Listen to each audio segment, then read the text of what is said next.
Princípios. Olá, espero que você esteja bem. Nós estamos aqui mais uma vez para darmos continuidade ao estudo do livro de Êxodo.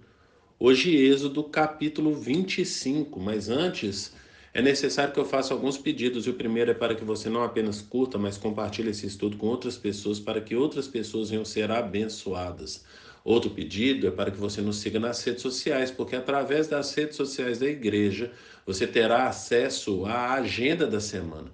E nela você vai poder verificar os dias, horários e temas dos estudos que nós disponibilizamos ali na igreja. Portanto, venha fazer parte, porque certamente você vai adquirir mais conhecimento da palavra do Senhor. E outro pedido é para que você leia todo o capítulo, no caso hoje, capítulo 25. Depois desses pedidos, quero ler com vocês hoje, do versículo 1 até o versículo 9, que diz: Disse o Senhor a Moisés: Diga aos israelitas que me tragam uma oferta. Receba-a de todo aquele cujo coração o compelir a dar. Estas são as ofertas que deverão receber deles: ouro, prata e bronze, fios de tecido azul, roxo e vermelho, linho fino, pelos de cabra, peles de carneiro tingidas de vermelho, couro, madeira de acácia, azeite para iluminação, especiarias para o óleo da unção e para o incenso aromático, pedras de ônix e outras pedras preciosas para serem cravadas no colete sacerdotal e no peitoral. E farão um santuário para mim, e eu habitarei no meio dele. Façam tudo como eu lhes mostrar, conforme o modelo do tabernáculo e de cada utensílio. Agora, nós vamos entrar então aqui no capítulo 25, capítulo 26, capítulo 27, vai tratar a respeito da construção do tabernáculo do Senhor. E algo que nós precisamos perceber aqui é que esse texto vai tratar de três assuntos muito importantes e relevantes, sendo que o primeiro está aqui no versículo 2 e no versículo 3. Aliás, a gente pode perceber principalmente aqui no versículo 2. Vai falar que diga aos israelitas que me tragam uma oferta, receba de todo aquele cujo coração o compelir a dar. Estas são as ofertas que deverão receber. Portanto, o que a gente percebe é que o Senhor estabelece aqui para o povo uma oferta para a construção do tabernáculo dele. E algo que nós percebemos aqui é que essa oferta, ela não deve ser algo obrigatório. Quem vai, como diz o texto aqui, compelir a dar, é o próprio Senhor a partir do coração de cada um deles. Então, nós percebemos aqui que o Senhor tem pedido para o povo essa oferta com um propósito. E o propósito é o próprio bem-estar do povo. Eles estão ofertando para o bem deles mesmos. Entenda que esse princípio da oferta é algo que se refere à gratidão. Oferta tem a ver com a gratidão que nós temos. Esse princípio, ele rege toda a Bíblia, esse princípio de gratidão aí com relação às ofertas. A gente pode perceber aí que lá em 2 Coríntios, lá no capítulo 9, e aí estou abrindo aqui, lá no capítulo 9, versículo 7, vai falar, o apóstolo Paulo falando, cada um dê conforme determinou em seu coração, não com pesar ou por obrigação, pois Deus ama quem dá com alegria. Então esse princípio de quando o Senhor vai pedir essa oferta aqui para a construção do tabernáculo, que nada mais é do que a presença do Senhor no meio do povo, algo que vai beneficiar o próprio povo, ele pede para que não seja com pesar, para que não seja com obrigação, mas que seja com alegria, disposição de coração. Nós temos que ter essa disposição no nosso coração quando nós vamos ofertar, mas entenda que a oferta que Deus pede, ele também estabelece. Então ele vai falar aqui no versículo 3, ele vai falar que estas são as ofertas que deverá receber deles. Então, o Senhor fala o que ele espera do povo. E aqui você tem tudo quanto é tipo de material, não é verdade? Se por um lado tem aqui prata, bronze, tem ouro, por outro lado também tem azeite, também vai ter tecidos. E perceba que o povo de Israel, é, quando eles vão ofertar essas coisas aqui para a construção do tabernáculo, é, eles, na verdade, não possuíam isso lá no Egito, porque no Egito eles eram escravos.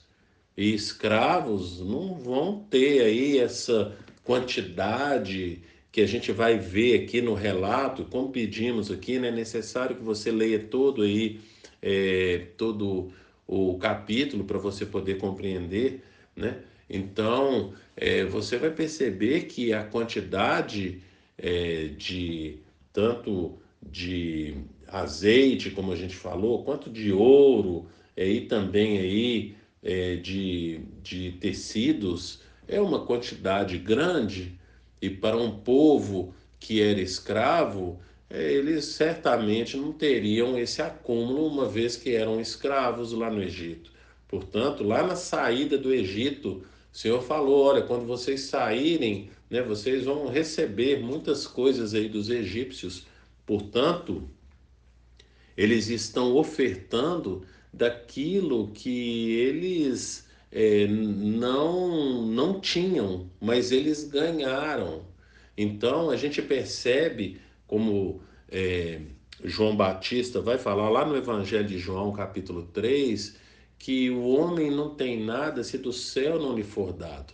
Então foi dado pelo Senhor. Os egípcios deram, mas quem está, na verdade, dando ali é o Senhor. E nós temos que ter essa disposição de ofertar ao Senhor. Então, um princípio que a gente percebe aqui é essa disposição de ofertar ao Senhor por tudo que ele tem feito. Mas perceba que todas as vezes que nós ofertamos e essas ofertas num certo sentido, volta para nós. Nós é que somos beneficiados por essa oferta. Não é verdade? O Senhor não tem nada, o Senhor não precisa de nada, não lhe falta nada, a gente não tem como dar nada para Deus que ele já não tenha. Então, a gente vai perceber que quando ofertamos, essa oferta acaba de uma certa forma voltando para o nosso próprio bem-estar. Outra coisa que a gente precisa tirar, duas lições que a gente precisa tirar, estão aqui então no versículo 8. Então, aqui no versículo 8 e no versículo 9. No versículo 8 vai falar que então, o que, que eles vão fazer com isso? Farão um santuário para eu habitar no meio deles. Portanto, o, o que o Senhor está pedindo, essas ofertas que estão sendo dadas aqui pelo povo, a intenção é fazer um santuário para que o Senhor habite no meio do povo. Então, a intenção de Deus é habitar no meio do povo. E ele vai construir ali então, né, vai ordenar a construção ali desse santuário para que ele possa habitar ali no meio do povo. Então, entenda que quando nós temos essa disposição do coração, isso faz com que o Senhor venha se aproximar de nós, porque Ele tem interesse em estar no nosso meio, Ele tem interesse em estar no meio de nós. E isso é importante, essa transformação do coração, essa mudança do coração, essa disposição do coração. Então nós percebemos qual que é a intenção do Senhor, e a intenção dele é boa. Portanto, quando ele pede essa oferta, na verdade, quem vai ser beneficiado com essas ofertas é o próprio povo que vai ter ali, então, no meio dele, a presença de Deus. Outra coisa que nós percebemos aqui também, está no versículo 9, é: façam tudo como eu lhes mostrar. Portanto, algo que o Senhor pede também é obediência. Deus tem um padrão, ele não vai aceitar qualquer padrão, o padrão é estabelecido por ele. Não tem como nós nos relacionarmos com o Senhor da forma como nós queremos. Ah, eu gosto de me relacionar com Deus, é assim. Existe um padrão, e o padrão de Deus é a obediência. Nós tratamos no estudo de ontem falando a respeito de que não é porque as pessoas se relacionam com Deus e recebem da graça de Deus e da misericórdia dele que essas pessoas estão dentro desse padrão e são aceitas pelo Senhor. O Senhor não aceita qualquer um. Existe uma condição. A condição para nós nos relacionarmos com o Senhor é a partir então do arrependimento.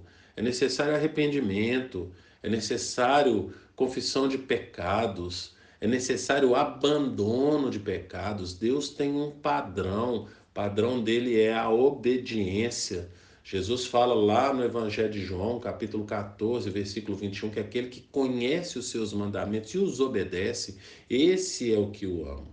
Portanto, existe um padrão que é conhecer os mandamentos, se sujeitar a esses mandamentos, mas entenda que não são as nossas atitudes que fazem com que nós venhamos ser salvos. A salvação é pela graça. Está lá em Efésios capítulo 2, versículo 8 e 9. A salvação é pela graça, por meio da fé, e isso não vem de vós, é um dom de Deus, e não é por obras para que ninguém se glorie. Portanto, quando nós nos voltamos a Deus, lembre-se do que nós falamos aqui a respeito das ofertas, não é verdade? Que todo aquele cujo coração o compelir a dar, então quem vai compelir é o próprio Deus. Lembre-se que lá em João capítulo 16, versículo 8, fala que é o Espírito Santo que nos convence do pecado, da justiça e do juízo. Portanto, há toda uma ação divina. Há primeiro essa ação divina.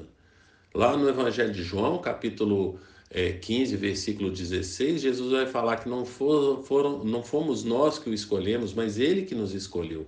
João capítulo 6, versículo 44, fala que não tem como nós irmos até Jesus se o Pai não nos trouxer. Então, quem nos leva até Jesus é o Pai. Então, Jesus nos escolhe, o Pai nos leva até Jesus na pessoa do Espírito Santo, que já falamos aqui, João 16, 8, que nos convence do pecado, da justiça e do juízo. A ação primária é toda de Deus.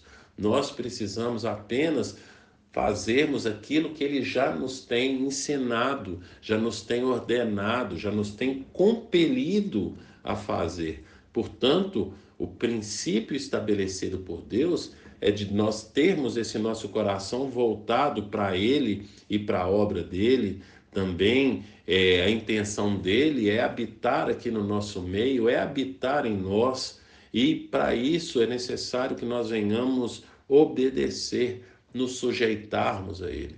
E a pergunta que eu tenho para fazer, para que a gente venha pensar a respeito disso, é: nós temos verdadeiramente desejado o Senhor no nosso meio? Se nós temos desejado o Senhor no nosso meio, o que nós temos feito para que Ele venha habitar no nosso meio? Temos nos sujeitado às ordenanças dEle? Pense nisso e que o Senhor te abençoe.